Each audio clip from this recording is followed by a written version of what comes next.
Hello everyone, welcome to another mini blog. তো আজকে আমরা ছিলাম ধর্মনগরে আমি প্রায় সময় গিয়ে থাকি বিকজ আমার হাজব্যান্ড ওইখানেই জব করে। তো আর কি, এই যে ওর রুমের সামনে সন্ধ্যাবেলায় খুব সুন্দর একটা হাওয়া বইছিল। এটা ছিল বৃষ্টি আসার ঠিক আগ মুহূর্তে। এমন সুন্দর হাওয়া কার না ভালো লাগে বলো। তো আর কি, যখন বৃষ্টি এসেছিল তখন আমরা মিলে প্ল্যান করেছিলাম যে সন্ধ্যার সময় কিছু একটা চটপট খাওয়ার জন্য যেতেই হবে ধর্মনগর টাউনে। খাওয়াটা বড় কথা না, একে অপরকে টাইম দেওয়া সেটাই অনেকটা। কারণ অনেক মেয়েরা আছে যারা এক্সপেন্সিভ গিফট ওদের পার্টনার থেকে এক্সপেক্ট করে না, একটু সময়টাই ওদের কাছে অনেক। তো আর কি, যাওয়ার পথে পড়ে গিয়েছিল শিববাড়ি। তো এখানে গিয়ে আমরা একটু শিববাড়িতে ঠাকুরকে একটু প্রণাম করলাম।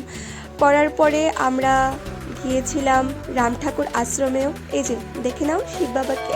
তারপর রাম ঠাকুর আশ্রমে গিয়ে ওইখানেও প্রণাম করে আমরা আর দেরি না করে চলে গিয়েছিলাম এইখানে মামিস চাইনিজ কর্নার। তো এখানে গিয়ে দেখি যে অনেক ধরনের ভ্যারাইটি খাওয়ার ছিল। ইস, জিভে জল আসছে, বলবো কি। আমরা নিয়েছিলাম মোমো আর নিয়েছিলাম ফিশ ফিঙ্গার। তারপর ওইটা খাওয়ার পর আমরা চলে গেছিলাম ডিরেক্ট ফুচকার স্টলে। ওইখানে গিয়ে দেখি ভ্যারাইটি অফ ফ্লেভার ছিল।